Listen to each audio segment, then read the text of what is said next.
Hi welcome back to another blog. Saraswati পুজোর পরের দিন প্রত্যেক বছরই কিন্তু আমাদের বর্ধমানের বিবেকানন্দ মহাবিদ্যালয়ে খাওয়ানো হয় সরস্বতী পুজো উপলক্ষে। ঠিক প্রত্যেক বছরের মতন এবছরেও কিন্তু সেরকম খাওয়ানো হয়েছে। এবছর না একটু অন্যরকম আয়োজন ছিল। এবছরে খুব সুন্দর একটা প্লেটের ব্যবস্থা করেছিল, আর অ্যারেঞ্জমেন্টও ভীষণ সুন্দর।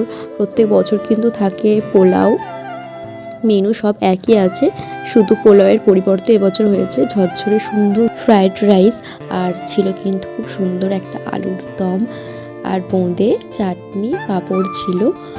তো টেস্ট কিন্তু ভীষণ সুন্দর ছিল।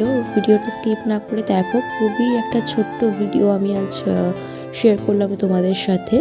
যেহেতু পুজোর ঠিক পরের দিন, শেষ দিন, কলেজের শেষ বছর, তাই ভাবলাম স্মৃতিটুকু একটু ক্যাপচার করে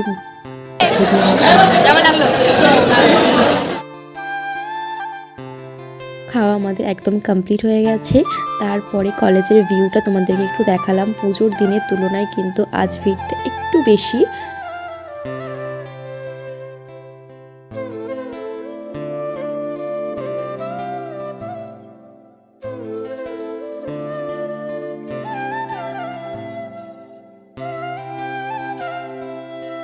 পুজোর যেহেতু শেষ দিন, আর দেখলাম যে মা যেহেতু একাই আছে, তাই ভাবলাম যে মায়ের সাথে কয়েকটা সেলফি তুলে নেওয়া যাক।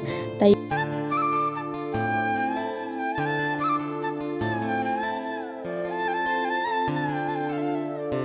এভাবেই কাটালাম কলেজের শেষ বছরের পুজোর শেষ দিনটা। তো পরে আমরা একটু গল্প করে কিছুক্ষণ বসে টাইম কাটিয়ে চলে এলাম। ভিডিওটা এখানেই শেষ করলাম। দেখা হচ্ছে নেক্সট